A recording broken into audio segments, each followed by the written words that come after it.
দুইটা বিষয় বুঝেন। একটা হচ্ছে আপনি আপনি জানেন আপনি নামাজ পড়তে হবে, আপনি স্বীকার করেন আসলে ভাই নামাজ পড়া দরকার, আসলে আমরা শয়তানে ধোঁকা দেয় এই কারণে আমি নামাজ পড়তে পারি না, আমি শয়তানের ধোঁকায় যাকাত দিতে পারি না, শয়তানের ধোঁকায় পড়ে রোজা রাখতে পারি না। আপনি স্বীকার করেন, মনে প্রাণে বিশ্বাস করেন এটা দরকার, কিন্তু আমার দুর্বলতার কারণে আমি পারি না। যদি এটা স্বীকার করেন তাহলে এটা আপনি যদি আল্লাহ তাআলার কাছে ক্ষমা চান, হয়তো আল্লাহ তাআলা ক্ষমা করে দিতে পারেন। কিন্তু যদি আপনি এই আল্লাহ তাআলার কোনো বিধানকে তুচ্ছ তাচ্ছিল্যের সাথে দেখেন বা তুচ্ছ তাচ্ছিল্যের সাথে এটাকে আপনি আলোচনা করেন, তাহলে আর আপনার ঈমান থাকবে না।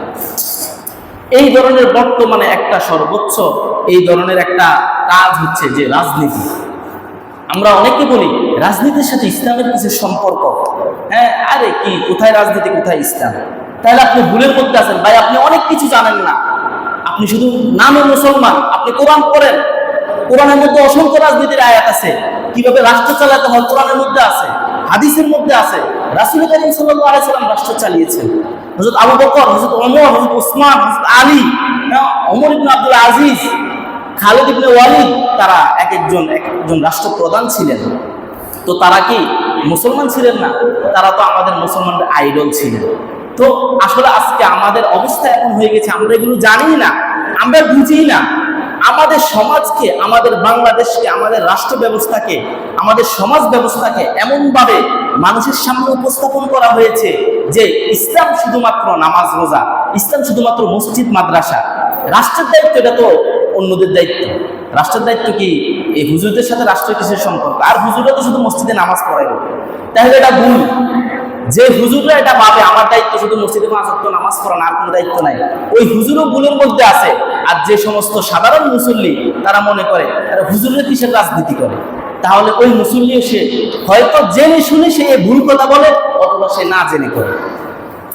এখানে বুঝছেন, যদি আপনি জেনে শুনে এটাকে তাচ্ছিল্য করেন তাহলে আপনার ঈমান থাকবে না, আর যদি না বুঝে করেন তাহলে হয়তো আল্লাহ তাআলা আপনাকে ক্ষমা করতে পারেন।